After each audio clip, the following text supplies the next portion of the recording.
বলুন তো আয়না ঘর করেছিল তার কারা? সেই আয়না ঘরে আমি 5 দিন ছিলাম। আমার জীবনের 5টা দিন ওই ঘরে আমাকে থাকতে হয়েছে।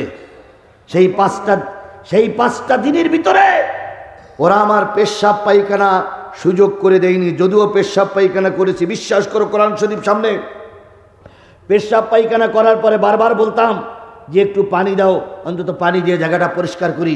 ওরা আমার একটু পানিও দেয়নি।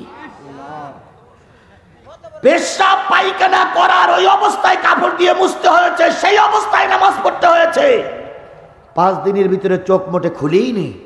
কখন যে রাত হয়েছে, কখন যে দিন হয়েছে মালিকই ভালো জানে। তাহলে এই কষ্টের হিসাব যতদিন পর্যন্ত বাংলার জনগণ না নিতে পারবে, ততদিন পর্যন্ত বাংলার মাটিতে রাজনীতি করতে দেওয়া হবে না।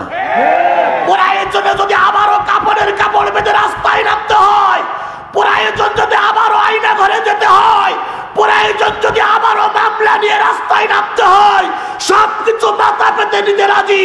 তবু আওয়ামী লীগকে রাজপথে দাঁড়াতে দিতে রাজি নয়। কারা কারা রাজি আছেন? 2 হাত উঁচু করে আল্লাহরে দেখান।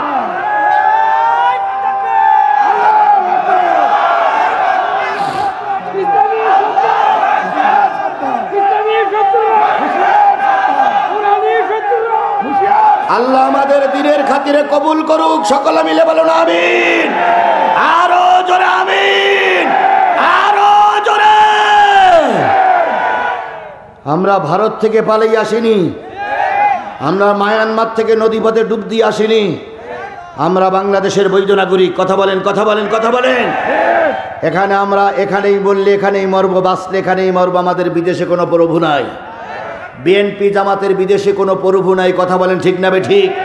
আপনি যদি এখন সীমান্ত এলাকায় যদি বলেন আমি বিএনপি জামাতের কর্মী, আপনাকে ঢুকতে দেবেই না। সুতরাং মরলে এখানেই মরতে হবে, বাঁচলে এখানেই বাঁচতে হবে। এই জন্য মুসলমানরা লড়াই করে বাঁচবে, মুসলমানরা কাপুরুষের মতন পালিয়ে যাবে না।